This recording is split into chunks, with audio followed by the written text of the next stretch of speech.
Welcome to the Bleep Bulimia podcast with guest Ana, spiritual coach with a focus on helping people with eating disorders. Hi everyone, I'm Lorianne. I am the host of Bleep Bulimia, and today I have Ana back with us. Thank you so much for being here.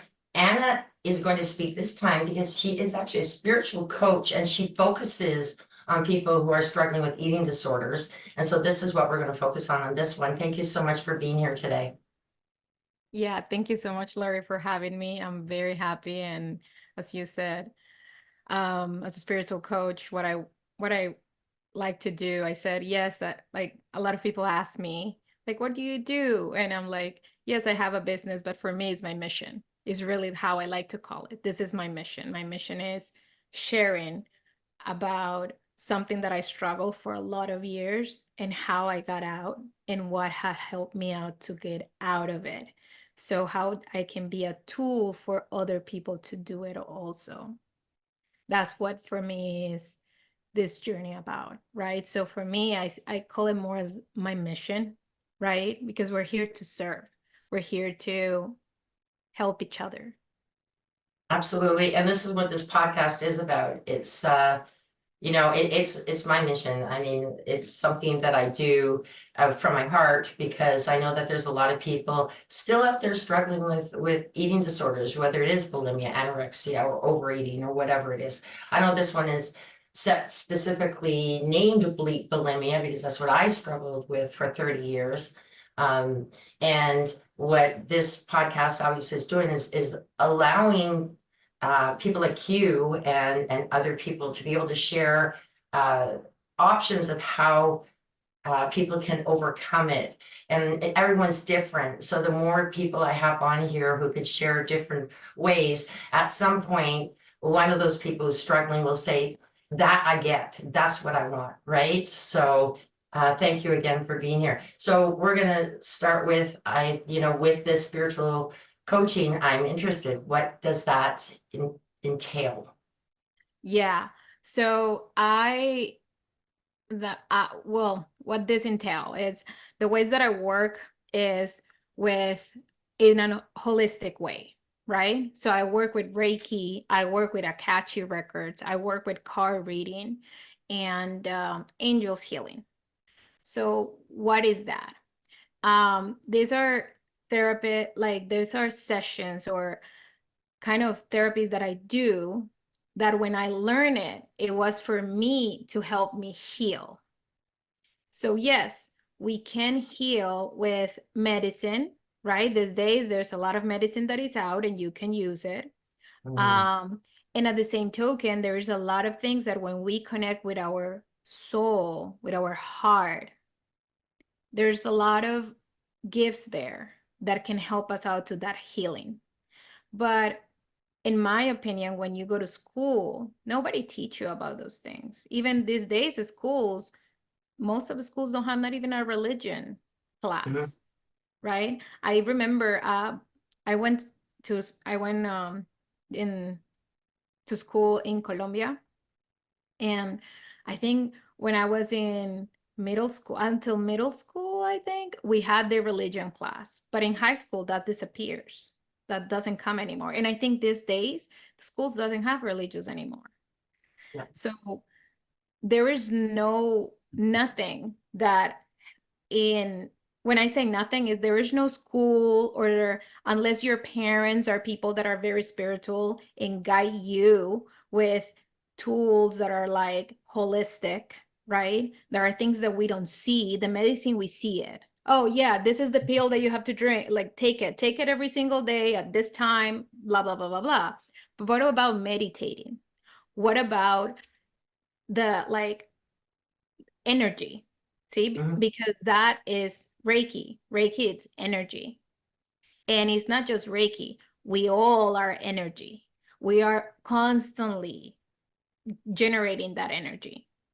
So I learned through the therapy, the like what I do right now, I did it to heal myself, to help my journey. And it worked very well. Like, and even till today, it works every week. I do things for myself because the first client, it's myself. That's what it is for me. So that's what is, that's the reason why I'm a spiritual coach, because it's holistic. It's not like, oh yeah, this is here's the formula and you do it and everything will be fine. It's more like, if have faith that you can connect with your heart, I will help you out with the tools that I learn how to do it. And the more that you practice, the more they're gonna do it faster. There's a point that you're not gonna need me, because you can do it by yourself. So that's what it is, being a That's spiritual coach. great. Let the child grow their wings and fly away, right?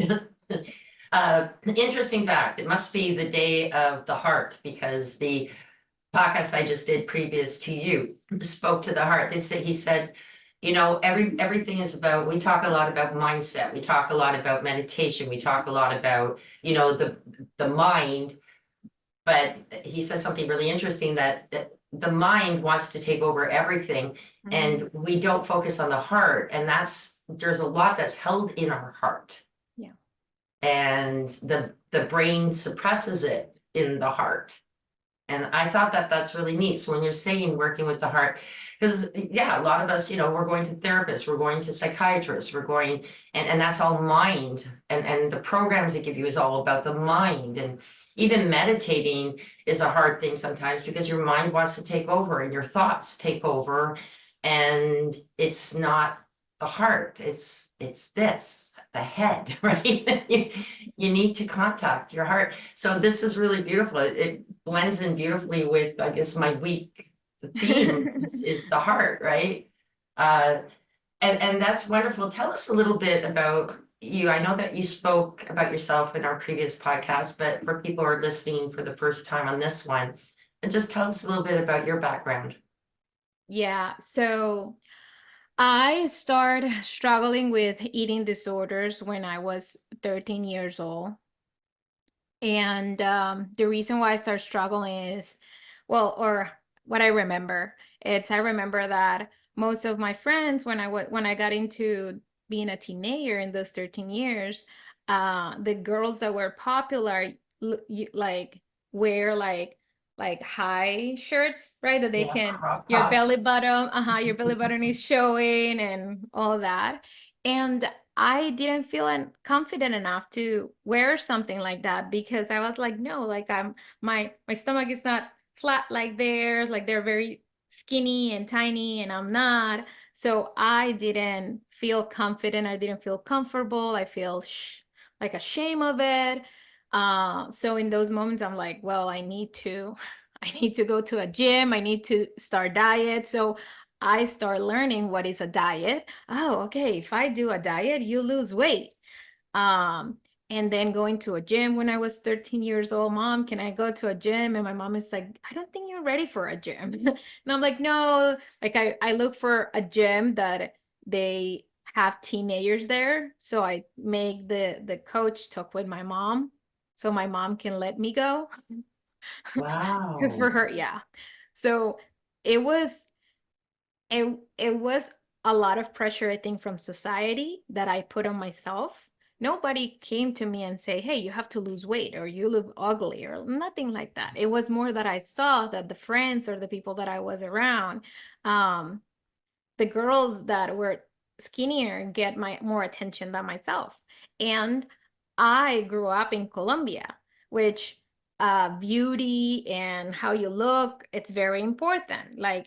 It's very, like, a lot of people look for that first, if that makes sense. Yeah. So um so yeah, that's how it started. So when I was 13 years old is when it started, and I started going into these diets and going to the gym. And if you sweat, you lose all the pounds, which is not true, of course. But in that moment, for me, it was true. I have to sweat. And if I stay here 2, 3 hours, it's better. So going into all these unhealthy ways to lose weight and to Yeah. take care of my body. Yeah. I think around 14 is when I started. I don't remember, because this is a question that people have done, like, why bulimia? Why did you start throwing up, right? I don't remember seeing any program or anything. I do remember one day a conversation in my family. They said that one of my cousins had bulimia, and I asked what it was. But then I saw that she lost a lot of weight. Like what I just saw was that she lost a lot of weight. So Yes, you connected bulimia I with weight connected. loss. Correct. Yeah. So that's what I remember. Um, and around when I was 14 is when I started eating and throwing up, eating and throwing up. And I had those moments where if I wanted to lose a lot of weight is when the bulimia went very crazy. And I was doing it constantly in every single meal. But then I lost the weight, and then I am okay, right? I was okay. And then when I gained it again, I didn't use, like, it was because I stopped doing bulimia and I stopped going to the gym as like disciplined as I was, or I was eating whatever I want, overeating, which I create that. So I create the starving, right? Like, okay, eat all what you want, throw up, lose the weight, right? And then when I lost the weight, then it's like, oh, okay, I lose good. And then start overeating, and then again, going up. I And did the same thing. I did the exact same thing. I got there and I'm going, great, lost the weight. Now I can eat. Went out, had some pizza and stuff, and then it was because there's no routine. You go from like instead of getting a proper diet, and I'm not talking a diet, I'm talking about when I say diet, which is misused because that's what you eat. That's actually the proper definition of a diet is what is your diet? Oh, well, I eat fruit, vegetables, meat, whatever. That's my diet. The society took diet and turned it into a bad word, which means, oh, that means that you're going to try and lose weight. No, I have a diet that I eat. It's not one I'm trying to lose weight. But our diet went from the bulimia to, hey, I'm okay. I can eat what I want. yes, Doesn't work that way. yeah, yeah, it That's is. funny. And it I mean, is it's a not funny, but it's funny that I did the exact same thing as you. Yeah, And it yeah, is a pattern that I don't know, but it's just and so the pattern started working out because you're like, oh, I can lose the weight whenever I want, like, oh, I can lose the weight. I can dress if I have a party, I can dress this dress that I wanted, but I know that I will start this, I lose the weight, and then I look beautiful for the party, or I look beautiful for the birthday, whatever, like whatever, like, right? And then you're like, now in the birthday party that you got invited, that you're wearing something that you wanted to wear, you start eating like a pig. yeah. Like Sorry, I'm not laughing because it's funny, but I'm laughing because I've been there. Like I'm it going, my is gosh, like I can't that. believe that you're sharing things that I went through. Yeah, It was like that. It was like, okay, yeah. like I have never seen food before, so eat it all because you never know when you're That's, gonna see it again. It was like it felt like that, and my mind processed it like that, yeah, right? And I had that pattern. So I created that pattern. It worked so many times. I created and I kept running it until I was 30 years old. wow. Like it was almost 17 years of having an eating disorder. And the eating disorder, as you said, it was not just the bulimia. Because when I stopped it, it became overeating, binge Yeah, eating, right? So it's a cycle of different ones, but everything related with food, right? yeah. Um, so when I was 30 years old, like I think when I was 29 years old, I went to a seminar, and in the seminar, we did a meditation. And in the meditation, uh, one of the parts of the meditations is I saw myself around 40 years old in a hospital room in the bed I couldn't talk. So I have like something in my mouth that I couldn't talk. And my family was around. Um, and I was there because I had something in my stomach. And when I came back from the meditation, I realized that it was related with the eating disorder that I was having for so many years. right? And that was like my breakthrough. That was like my wake up, Anna.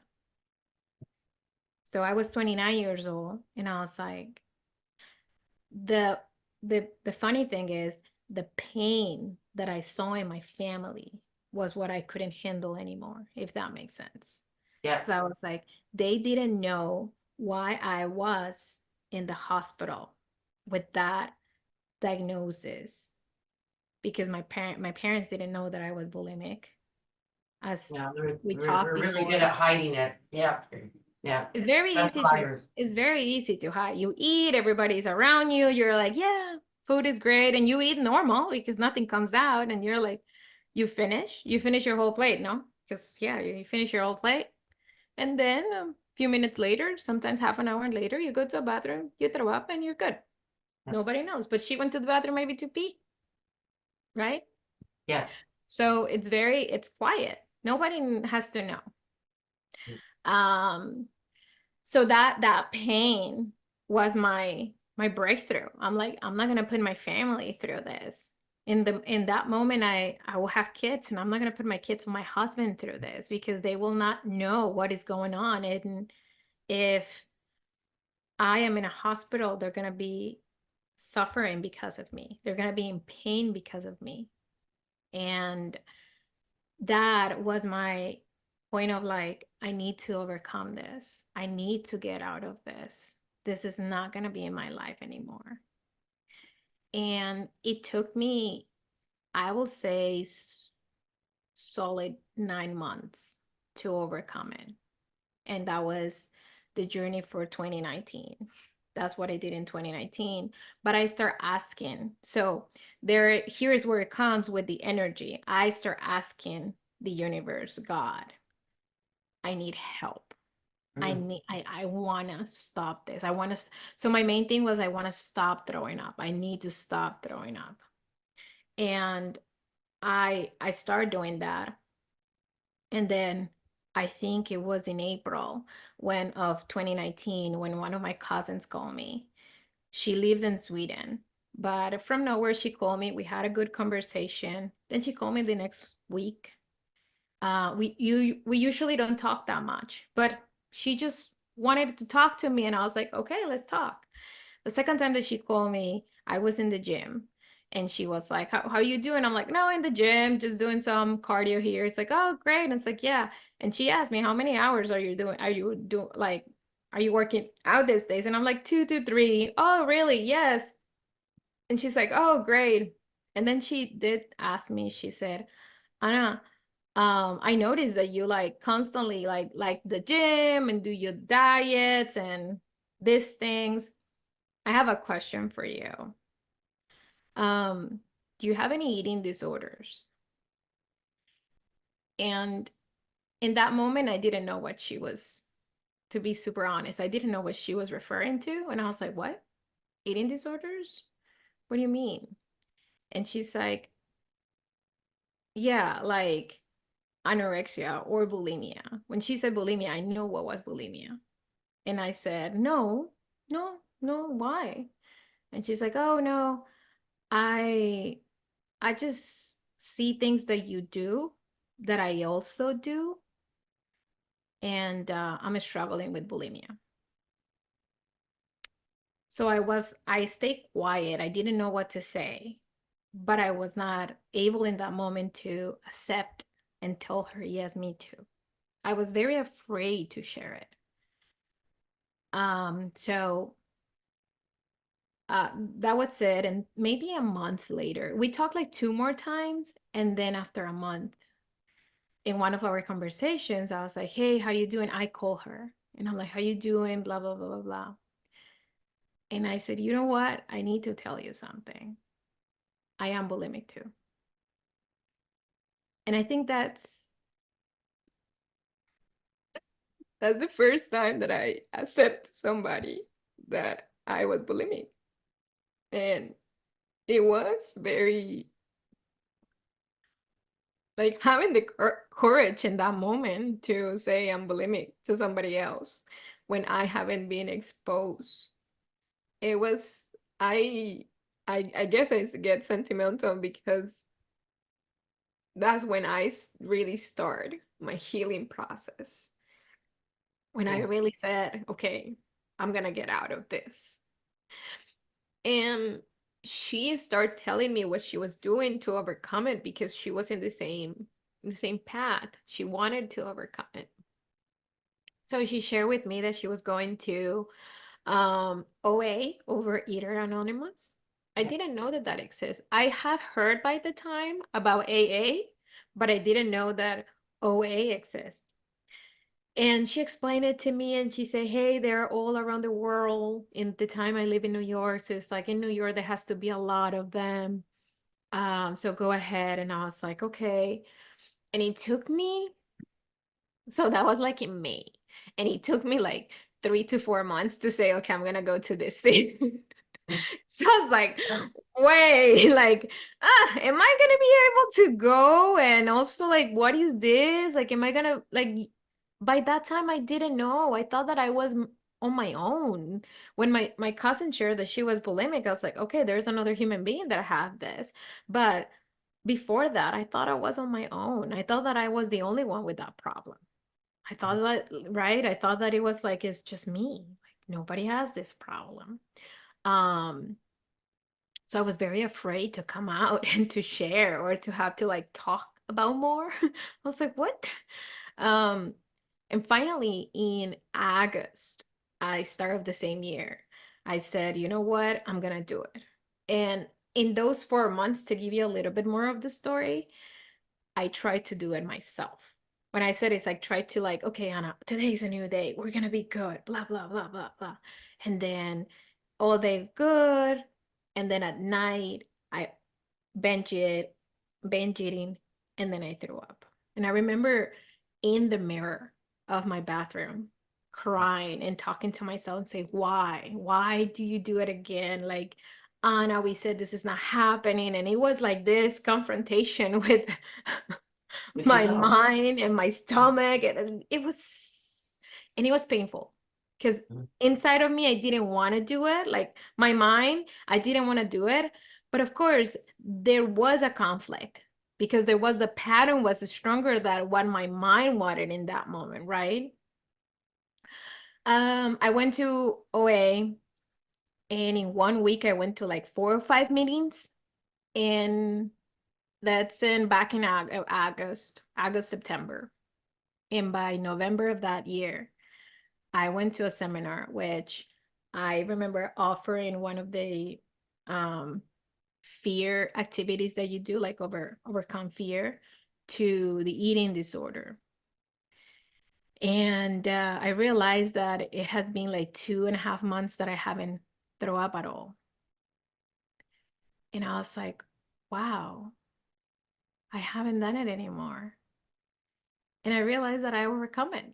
I was like, wow, I haven't done it anymore. I have even like sometimes binge eating, but I didn't went to the bathroom and threw up anymore. So in that moment is when I was like, wow, I can do this. I was able to do this.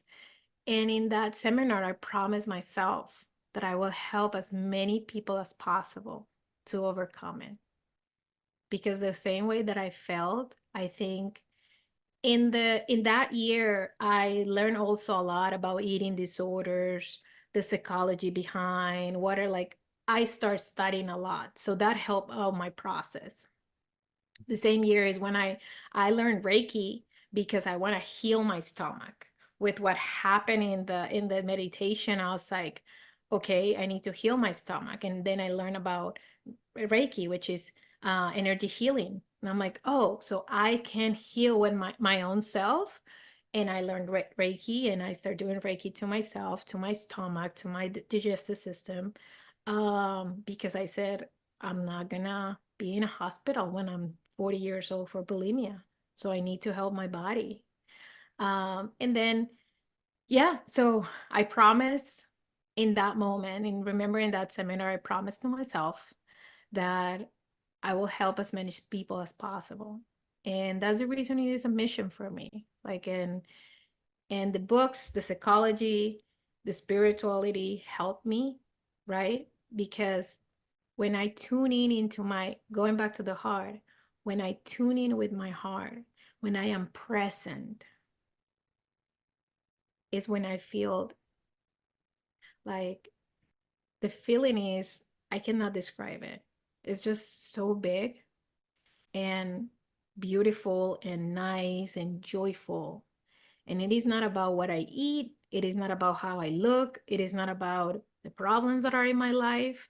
So I start using all the spiritual tools that I learned to heal not just the eating disorders, but maybe other stuff that I have in my life, right?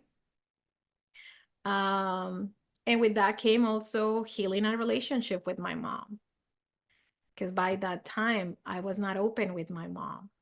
And I start being open with my mom. And yeah, I remember that also helped me out with healing that relationship and being open and trust my mom. And I told her about it after. I'm like, hey, mom, I went through this and this and this. And my mom was like, what? But it helped me out, not just with the eating disorder, it was with myself too. I think that in a sense, they're kind of related, because when you find, and you're making me cry, and when I'm thinking, because it's very emotional too for me, when you find that inner peace. You see, I think bulimia is associated with a conflict within yourself, within your heart, within your mind. Uh, and part of that feeling like you have to look a certain way.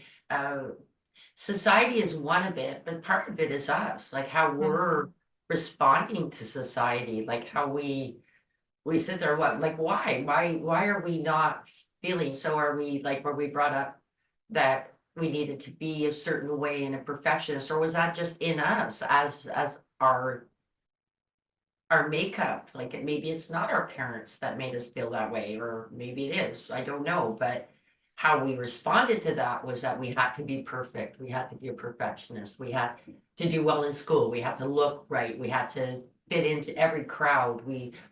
And so I think that bulimia is a consequence of our inner turmoil. And it's not perceived as that at first. At first, it's perceived as a diet gone wrong. But it's caused by the fact that we didn't feel good to begin with, right? So it's a consequence of our lack of inner peace, of loving ourselves, which is what you're saying, Sue. And the more that you learn to love yourself, you don't even think about it, and your relationship with food becomes nice, and the binging doesn't even become an issue. Like, I haven't binged in years, and I don't think I could. That discomfort, I don't like the discomfort, like, it's because I like peace, I like comfort, I like it that way. And we were joking about the fact that, there's this really cute guy, 35 years old, I'm 61, and somebody said age is just a number. I go, no, go out for dinner and they'll ask, what does your mom want, right? But there's the other thing too, where you were saying you're comfortable in yourself, and me too, like, I'm aging, yeah, I've got wrinkles. I don't feel 61, I still feel 25, but when I look in the mirror, I know I'm 61. But yeah, how I look is not, obviously I want to stay healthy size and stuff like that. I'm not going to be wrong about that. I like the fact I can run up and down the stairs. I'm very blessed by that at this age, being able to do that. But if somebody looks at me and says, hey, ma'am, when I was in my 50s, I might have been insulted by that. I go, no, not ma'am. I'm 61. And like we said, be grateful. Here you are. You learned, you saw that yourself at 40. I didn't have one of those visions, but I just realized when my sister told me she loved me, and she heard, because I was living with her because I'd lost everything, my business, my divorce and everything. And she says, I heard you and I know you're still bulimic. I just want you to know I love you and I'm here for you. And at that moment I thought, yeah, she loves me. My parents love me. My kids love me. I don't have my ex-husband who I felt didn't love me anymore. He's not in my life anymore. So I'm free. So what am I doing? And there was a release. It's what you're talking about, the release of the heart, of the pain. The pain. So what you're doing is great, and it's absolutely right.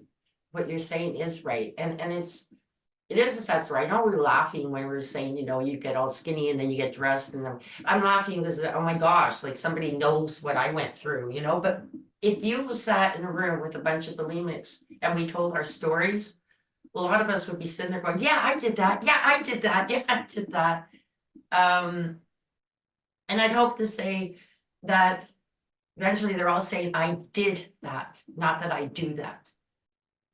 Because this is what, like you, your mission, my mission is to have people like you speak to my audience so that we can recover. You can get to the point where you're at peace with yourself, that food is your friend, not your enemy. And bulimia was your enemy, not your food. You think she's a friend, but she ain't.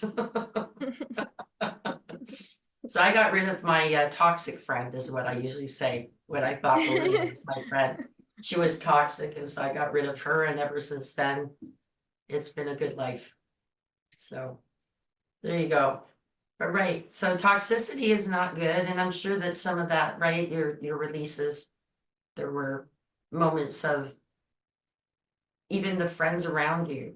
You have to watch who you have around you, you know. Be kind to yourself, but also make sure that people around you are kind to you too. Right. Right. So with your spiritual coaching, do you have somewhere that our listeners can find you? Sorry, I kind of went in there and told my story, but it's just like you really No. like the emotions are really high. Yeah, really. Yeah, is there somewhere people can find you? Yeah. Thank you for sharing, because that's Oh, where it is for me. Like I will say, that's one of the main things that I said. I'm a spiritual coach.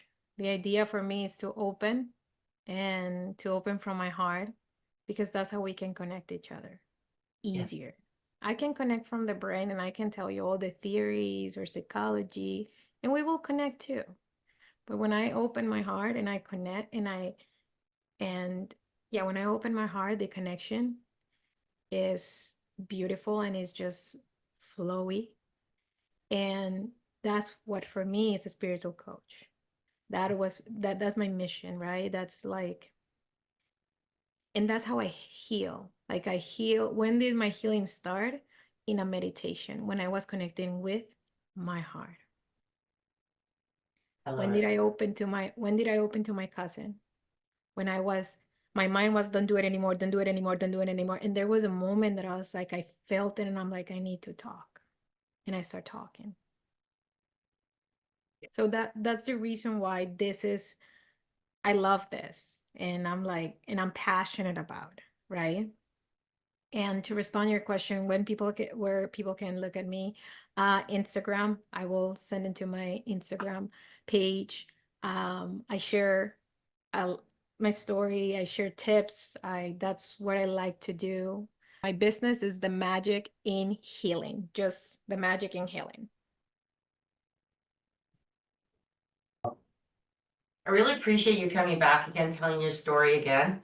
I don't think last time I was crying, but this time I think it was like there were just more things that just what was it that the guy before said? He said we react in our heart when there's emotions that we haven't fully released.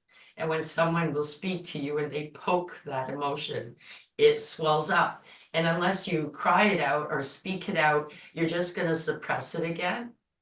And so absolutely, you need to speak out. It needs to be the right time. I get that. But the sooner the better, because you're just going to struggle in that space that you just really don't want to be in. So I really appreciate you. You're just absolutely wonderful, beautiful young lady. And your story, I really appreciate that you shared with me. Really, really do. And I'm crying again. So Listeners, thanks for being here. Please, again, you can contact Anna at, sorry about the barking in the background, I've got a little new puppy, and at The Magic in Healing. Again, thank you again for being here. Thank you so much for having me. Appreciate it. Take care. Bye-bye. Thank you for listening to this episode. Be sure to visit me at bleepbulimia.com.